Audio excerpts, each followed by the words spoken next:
पहला कारोबारी दिन बाजार में फिलहाल मिड मार्केट के लिहाज से कैसा है, एक बार देख लेते हैं। लेवल्स के लिहाज से हम देख रहे हैं फिलहाल 200 अंक की कमजोरी और लगभग 23,350 के लेवल्स के दायरे में ही घूमता हुआ दिखाई दे रहा है निफ्टी। बैंक निफ्टी आप देखिए फिलहाल लगभग 340 अंक टूटता हुआ 49,827 आधे % की कमजोरी यहां पर आती हुई हमें दिखाई दे रही है। आज के सत्र में रियलिटी काउंटर्स जो हैं वो दबाव बनाने का काम कर रहे हैं।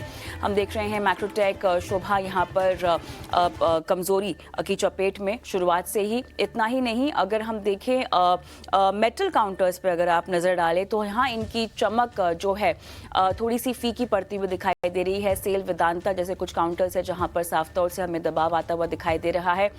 फार्मा हालांकि एक ऐसा सेक्टर है, इकलौता सेक्टर ऐसा जहां पर हम देख रहे हैं कि हरे निशान में थोड़ा सा कारोबार हो रहा है, लेकिन नरमी यहां पर दबाव थोड़ा सा दिखाई दे रहा है। जैसे कि इप्का अगर हम देखें तो लगभग 4% फिसला हुआ है। एल्कम और इप्का लैब्स में हम देख रहे हैं कि कमजोरी है। तो ओवरऑल शुरुआती तेजी अब पूरी तरह से हम देख रहे हैं गिरावट की चपेट में फार्मा काउंटर्स भी आते हुए दिखाई दे रहे हैं। लेकिन इसके अलावा मार्केट ब्रेथ भी लगातार कमजोर हो रही है। अब थोड़ा सा कमजोरी का रुझान बढ़ता हुआ, क्योंकि 2236 डिक्लाइंस और 388 एडवांसेस यहां पे हमें आते हुए दिखाई दे रहे हैं।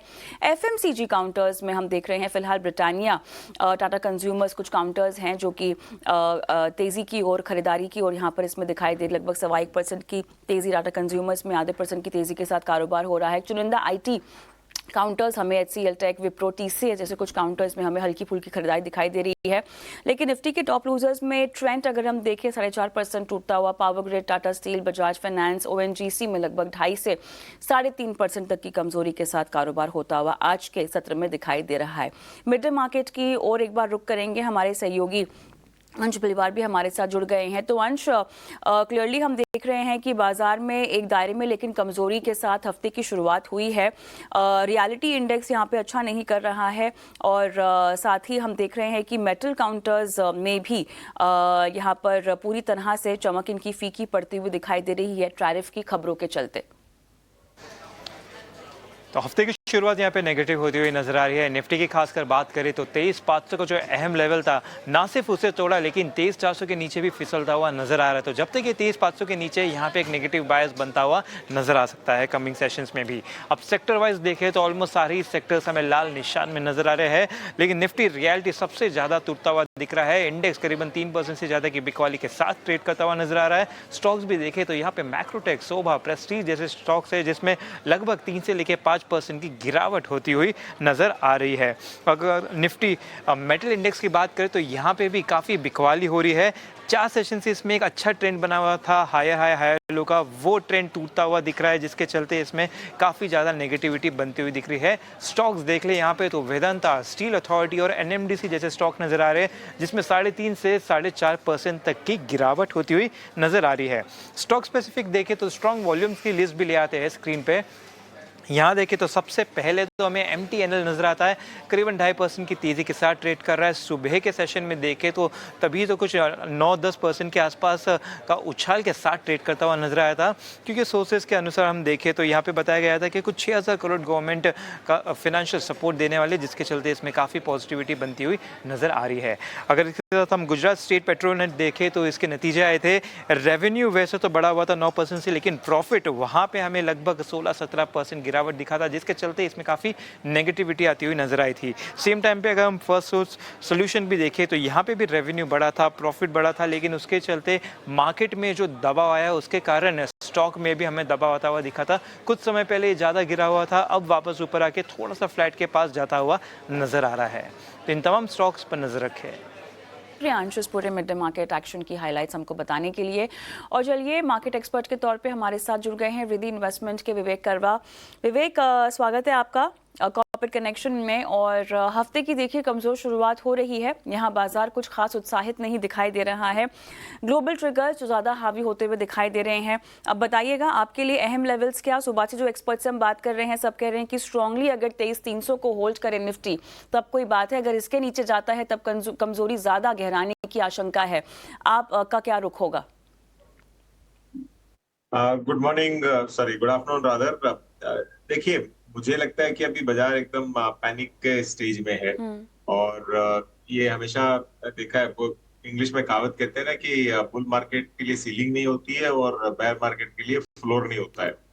तो जब बाजार में ओवरऑल पैनिक है, और ये पैनिक क्या कारण से है, ये बेसिकली ग्लोबल फैक्टर्स ज्यादा है और रुपये का थोड़ा बहुत फैक्टर है।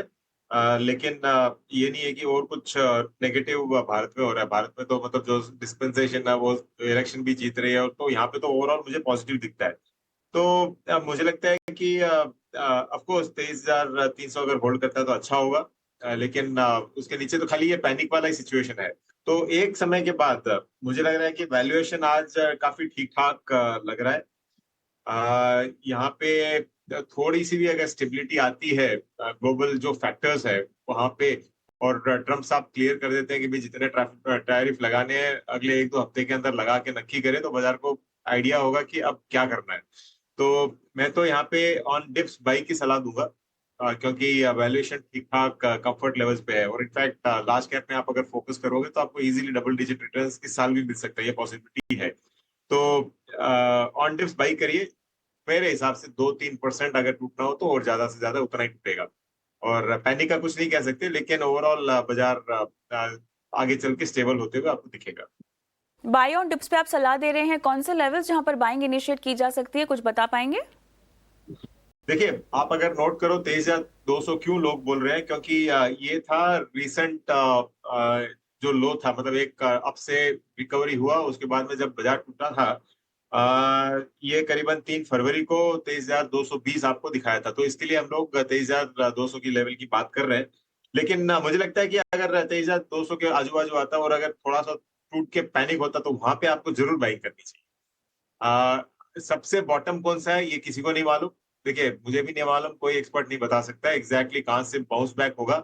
लेकिन आप अगर थोड़ा सा कॉमन सेंस अगर यूज करो तो 23,200 और 23,000 के बीच में वैल्यूएशन बहुत कंफर्टिंग लेवल्स पे है।